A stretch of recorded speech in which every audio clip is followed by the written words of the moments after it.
La Constitución de la República señala en su artículo 3º, numeral 8º, que uno de los deberes primordiales del Estado es garantizar a sus habitantes el derecho a una cultura de paz, a la seguridad integral y a vivir en una sociedad democrática y libre de corrupción. El problema es que nada de esto se cumple desde hace tiempo. Y avancemos un poco más, hasta el artículo 83, donde se señala que es deber y responsabilidad de los ecuatorianos el colaborar con el mantenimiento de la paz y de la seguridad. Ese es el marco macro de un debate que vamos a tener entre Rodrigo Gómez de la Torre, analista agropecuario, económico y político, y el exsecretario de Seguridad y Justicia de Bogotá, Hugo Acero. Con ellos vamos a analizar pros y contras del decreto presidencial que revive el porte y la tenencia regulada de armas en el país. Buenos días a Rodrigo, también a Hugo. Gracias por acompañarnos. Rodrigo, empecemos por definir posiciones. ¿Por qué razón usted está a favor del porte y de la tenencia de armas regulada? Estimado Lenny, muy buenos días. Hugo, un abrazo a la distancia. Creo que es importante primero solidarizarme contigo y con la prensa que semanas atrás recibió estos mensajes explosivos, porque no hay otro término. Con respecto al punto, yo creo que el presidente de la República en su decreto 707 no está abriendo el derecho de porte y tenencia de armas, sino está ampliando el derecho de tenencia y porte de armas. ¿Y por qué lo digo ampliando? Porque a partir de que el año 2011 el expresidente, que está en algún otro lado, prohibió a través del decreto 749, en el mismo mes de agosto del año 2011, el mismo presidente autorizó el derecho de tenencia y porte, particularmente porte, para el sector ganadero y camaronero del Ecuador. Y ese derecho se ha mantenido vigente hasta la reforma del decreto 707. Creemos firmemente en que, como lo determina el artículo 83 que has leído, hay una responsabilidad compartida en alguna medida que no exime bajo ningún concepto la responsabilidad del Estado, del Gobierno Nacional y también de la Asamblea en normar y regular y brindar seguridad a todos los ciudadanos. Lleguemos y ahí la hasta Asamblea ahí, Rodrigo. Tiene una deuda. Hasta ahí. Ahora, Hugo, buen día. ¿Tiene sentido pensar que ciudadanos comunes con armas podrán contribuir a fortalecer la seguridad frente a delincuentes avesados, narcotraficantes y grupos de delincuencia organizada? Bueno, la verdad es que, digamos, este tipo de políticas que se han aplicado en algunos países, pues no existe que entregando armas a los ciudadanos se mejoren los niveles de seguridad.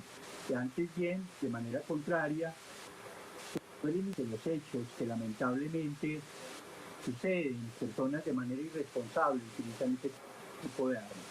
Es una política como cualquier otra desde el punto de vista de seguridad, algunas seguras utilizando armas de voz y seguramente se trata a dar permisos, pero el peligro está en que se haga de manera masiva y sobre todo que suficientes a la hora de entregar o sea, para el porte y tenencia de armas en manos de los partidos que no tienen experiencia, que no saben utilizarlas y que de alguna manera frente a cualquier conflicto cotidiano pueden utilizarlas, realmente se constituyen un elemento de aumentar los hechos de violencia.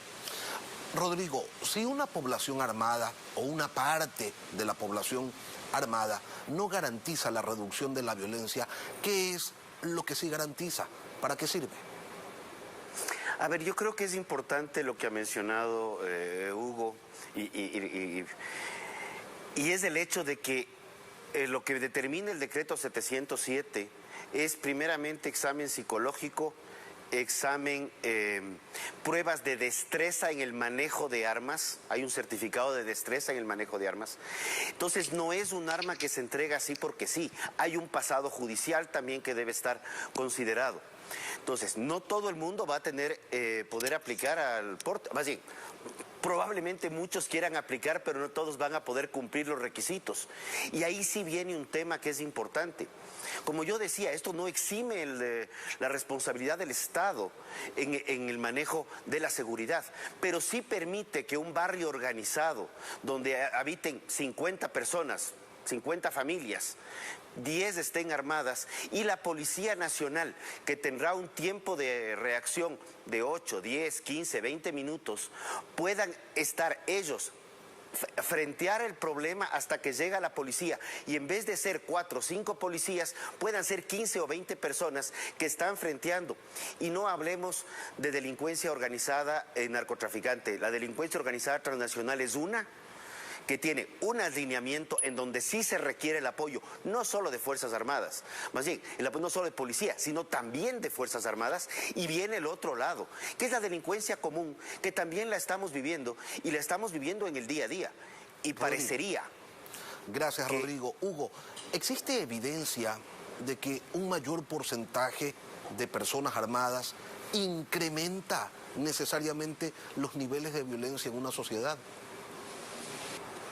Yo puedo asegurarlo por el caso colombiano de manera particular. La verdad es que durante esta política se desarrolló de alguna manera, algunos del Estado y algunos gobiernos promovieron de armas celulares, y desafortunadamente ese crecimiento lo que hizo fue incrementar los hechos de violencia.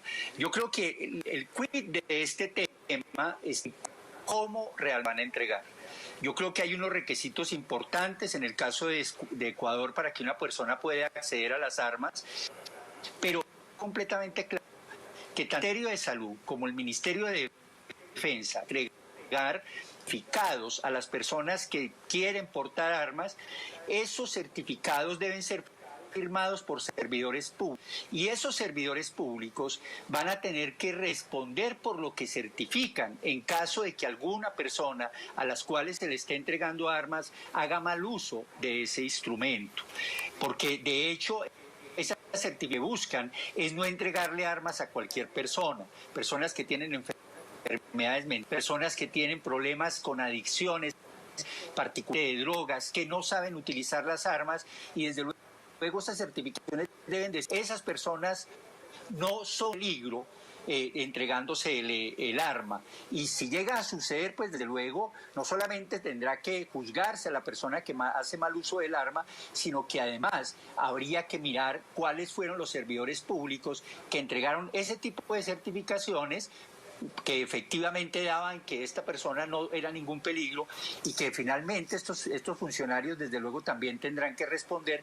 por las certificaciones que entreguen. Gracias, Hugo. Rodrigo, en el Ecuador hasta antes del 2011 existía el porte y la tenencia regulada de armas de fuego, y este país ¿era el viejo oeste, como plantean algunos, que se va a convertir una vez que se empiece a aplicar el decreto 707?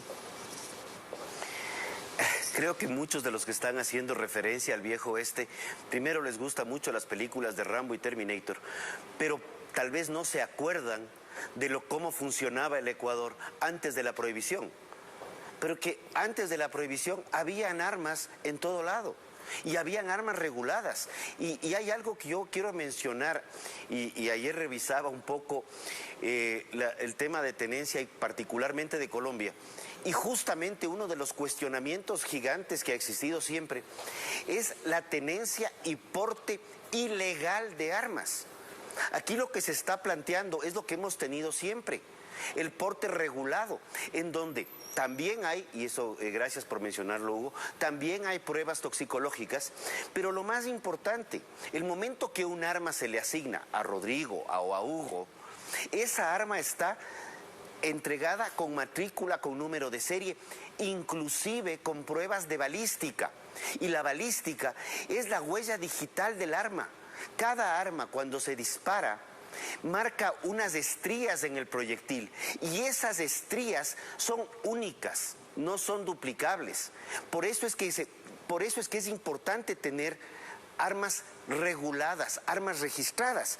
Y cuando vemos las estadísticas y hablamos de que en personas naturales del registro de armas que ustedes mismos publicaron días atrás de Ecuavisa, 14.840 armas registradas en tenencia y 1.078 armas registradas en porte, que están incluidas en las 14.840, nos ponemos a pensar y decimos, esto de aquí es una estadística de lo que está registrado en el sistema del Comando Conjunto de Fuerzas Armadas, pero esto no es una realidad.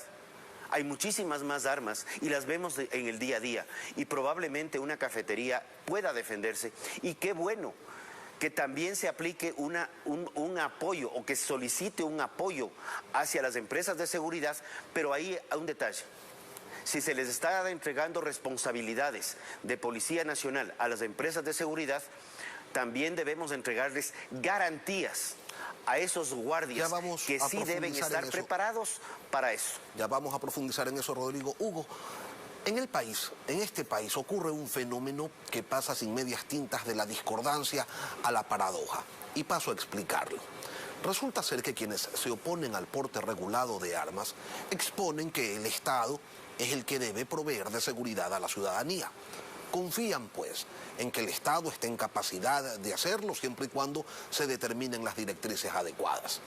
Sin embargo, esas mismas personas, cuando se les dice que el Estado va a regular mediante un sinnúmero de certificados la concesión de los permisos de porte de armas, entonces exponen y reclaman y dicen que cómo es que vamos a confiar en un Estado que es corrompible y que no sirve para nada. Hugo, ¿qué es lo más importante dentro de este proceso, a más de un régimen estricto donde los permisos se otorguen únicamente a quienes cumplan con los requisitos? Bueno, de manera particular, en lo que has planteado, en los dos casos debe haber confianza en el Estado.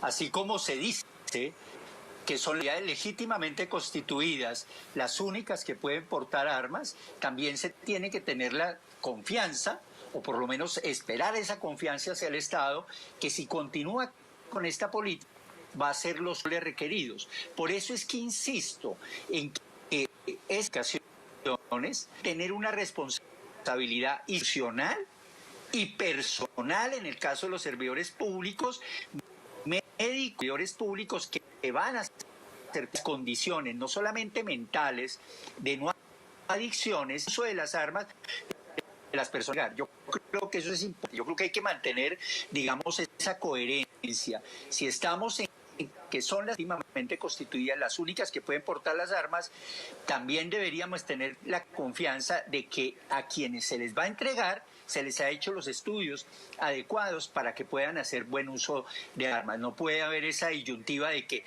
estamos de acuerdo que sea el Estado el único que tenga armas, pero cuando va a entregar, ahí dudamos, lo hace de manera probable o no va a tener los controles requeridos. Rodrigo, en el pico más alto de violencia que tuvo Colombia, allá se dijo, ¿saben qué, señores? Para enfrentar esta situación, hay que crear un impuesto que vaya destinado únicamente a luchar contra el narcoterrorismo, a dotar de más equipos, de mayor capacitación, para tener más policías, para que nuestras Fuerzas Armadas estén más equipadas.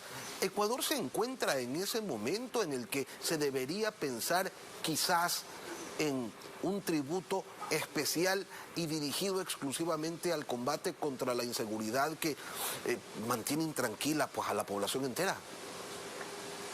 Bueno, Lenin, creo que curiosamente el Ecuador tiene un tributo a través de las tasas de seguridad que cobran los gobiernos autónomos descentralizados, que más bien nos preguntamos a dónde están yendo. Y además, Rodrigo, permíteme una ligera interrupción. Los gobiernos autónomos descentralizados, ante la inseguridad, lo primero que salen a decir es, hey, la seguridad no es mi competencia. Sin embargo, cobran una tasa que se supone que es para eso. No tengo nada más que añadir sobre ese tema. Más bien lo que se ve y la necesidad imperiosa es de un trabajo mucho más conjunto entre, primero, las distintas instancias de gobierno. Tenemos una tecnología hoy en día con cámaras, reconocimiento facial, un sinnúmero de temas que nos permiten evidenciar las situaciones. Yo creo que ya es un momento en el cual también podemos si le exigimos al gobierno un poco de cosas y confiamos para que el gobierno nos dé haciendo un pocotón de cosas más, confiemos también en el gobierno, porque eso también es curioso. Vemos que le entregamos toda la confianza para ciertas cosas, pero para las mismas cosas le criticamos cuando el gobierno tiene que compartir responsabilidades. Y me voy a salir un poco del tema armas. Queremos que el gobierno haga vías, pero cuando decimos queremos que se concesione una vía y que haya un peaje, todo el mundo salta. Esta situación del país del no, Lenin, esta situación del país del no puede continuar. Tenemos que comenzar a trabajar y los ciudadanos también tenemos que asumir responsabilidades. Y los servidores públicos que están haciendo, que han hecho un mal uso de algo, tienen una responsabilidad recíproca que está en la Constitución también, que poco se aplica, pero que debe aplicarse. Y aquí también hay otro tema. Es el derecho a la legítima defensa, que también está contemplado en la ley, en donde más bien poco se lo ha utilizado, porque a mi criterio hay una falta de capacitación en cómo hacer los partes y cómo llevar los procesos, tanto de fiscales como de jueces. Gracias, ese es Rodrigo. el otro tema largo y amplio. Así es. Hugo, el tema de los impuestos, de los tributos para seguridad, ¿funcionan realmente? No, desde luego, hay uno de los problemas que políticas públicas no es solamente una política completamente clara, por eso de materia de seguridad y de defensa, que además se requieren recursos, se requieren profesionales, se requiere la participación también de los alcaldes y los gobernadores. Y yo, que en el caso colombiano, tengo que decirlo, algunos dicen, no, Colombia tuvo éxitos porque tuvo apoyo de los Estados Unidos de manera muy fuerte. Tengo que decir que en estos 22 años Colombia recibió por parte de los Estados Unidos algo más de 12.000 millones de dólares, pero Colombia dio 10 veces más eso. O sea, de sus propios recursos invirtió. ¿De dónde salieron? En su mayoría salieron de un impuesto al patrimonio, un impuesto que se le cobró a las personas que más recursos tenían en el país y que más tienen recursos en el país, y con esto se pudo financiar el fortalecimiento de las Fuerzas Armadas, en este caso fuerzas militares, fuerzas de policía, las labores de inteligencia criminal, fortalecer esos dos temas de inteligencia e investigación criminal, pero sobre todo también comenzar a trabajar con alcaldes y gobernadores. Yo creo que hay elementos muy importantes para fortalecer estas políticas, pero desde luego quieren recursos, y los ciudadanos deben ser conscientes que si no hay inversión en materia de seguridad para fortalecer las instituciones, no solamente las de seguridad, sino también las de justicia, va a ser muy difícil enfrentar los retos que actualmente tiene Ecuador, particularmente con el crimen organizado y de manera particular con el narcotráfico. Me quedo con eso, Hugo, y vámonos a una breve pausa, y al volver seguiremos abordando otros riesgos que se debaten a propósito del porte y tenencia de armas regulado. ¿Se podrían formar grupos paramilitares como ocurrió en Colombia? Ya regresamos.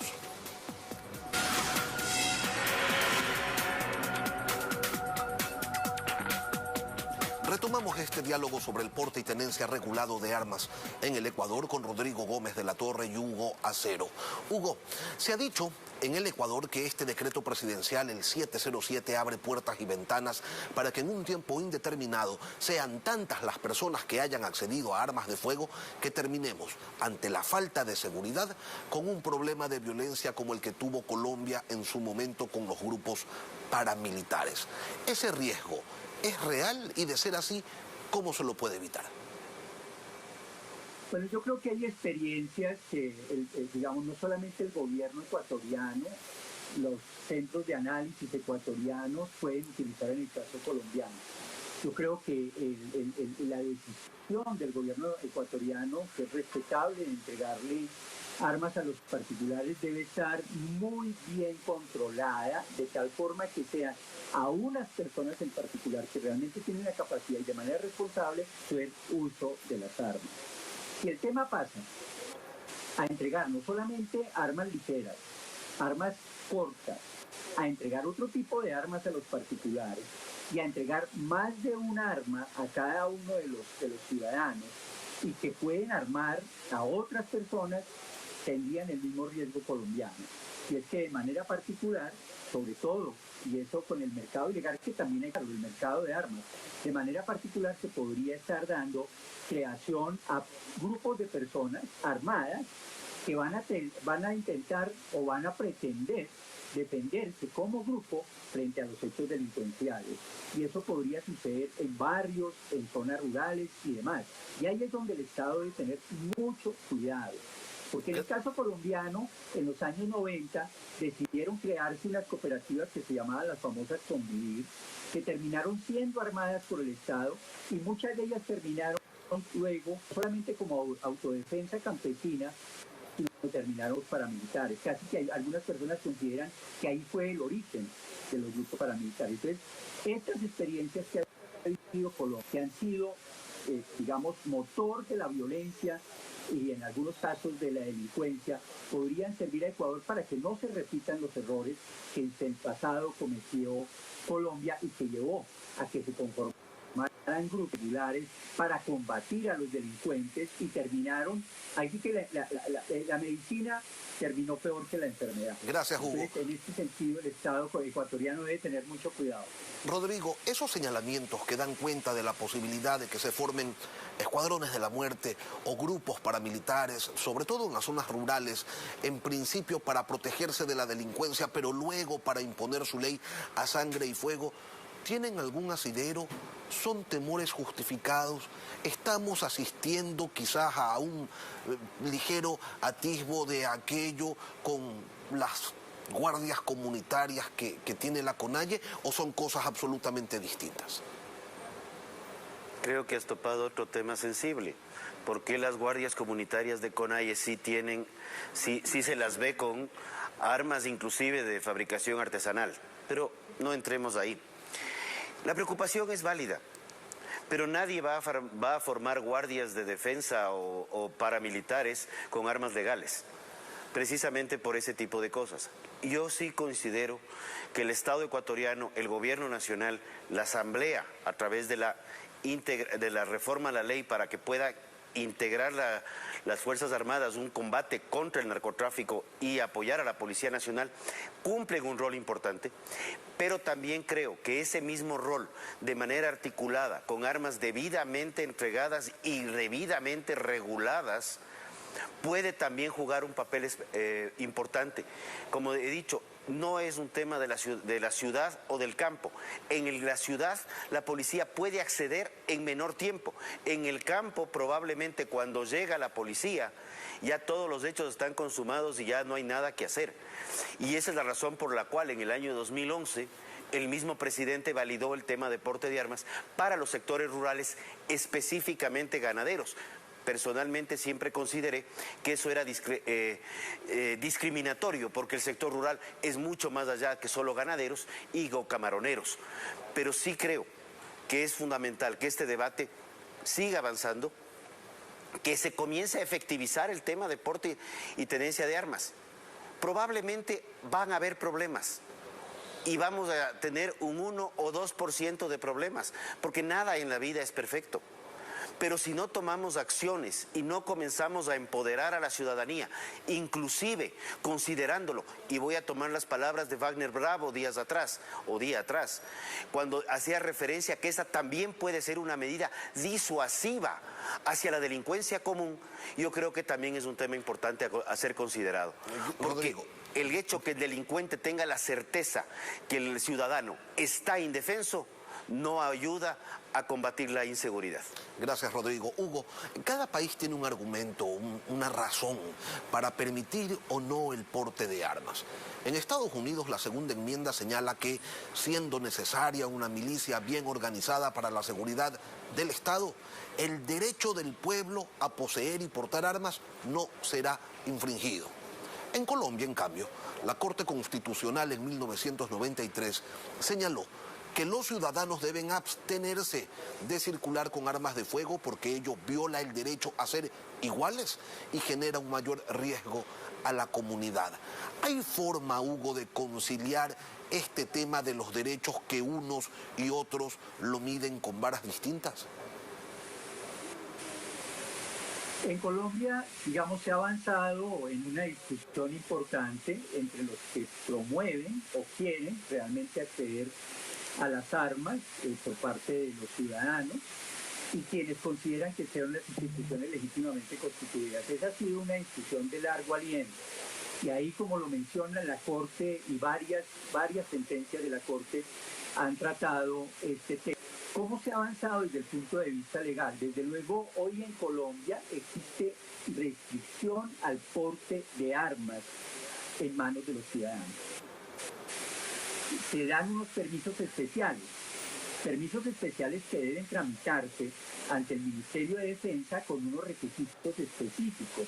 Lo que quiero decir es, hay unas personas que desde luego, hechos los estudios de seguridad, requieren de ese elemento, dado que están en determinadas zonas en donde la fuerza pública no puede llegar de manera inmediata. Entonces se requiere, digamos, la persona puede hacer o tener un arma, y a esas personas se les da un permiso, digamos, a ese conciliado entre una restricción total al porte de armas que tiene Colombia y unos permisos especiales que se le entregan a unos ciudadanos.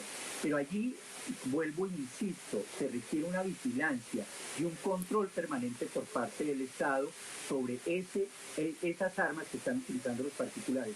Y un elemento muy importante, una política muy fuerte contra el comercio ilegal de armas, que es ahí donde está el mayor problema. Es ahí donde está el mayor problema. Y ese comercio de armas, desde luego, lo promueven las organizaciones criminales, porque parte de la droga que se exporta se está pagando con armas que llegan a nuestros países. Parte de la droga que llega a los Estados Unidos se paga con armas que se producen en los Estados Unidos. Y eso se sabe de México hacia abajo, de México, Centroamérica, Colombia y los demás países. Y en ese sentido debe haber una política también muy agresiva al comercio ilegal de armas. Hugo. Y ojalá fuera una política regional, no solamente de Ecuador, porque de hecho está afectado. Hugo Acero, Rodrigo Gómez de la Torre, quiero agradecerles a ambos con quienes hemos revisado apenas algunos de los aspectos del porte y la tenencia regulada de armas, un debate que apenas está comenzando. Gracias a ambos por acompañarnos esta mañana aquí en Contacto Directo. Muchas gracias. Mucho gusto. Y ya viene más información en Televistazo en la comunidad. Que tengan todos un buen día.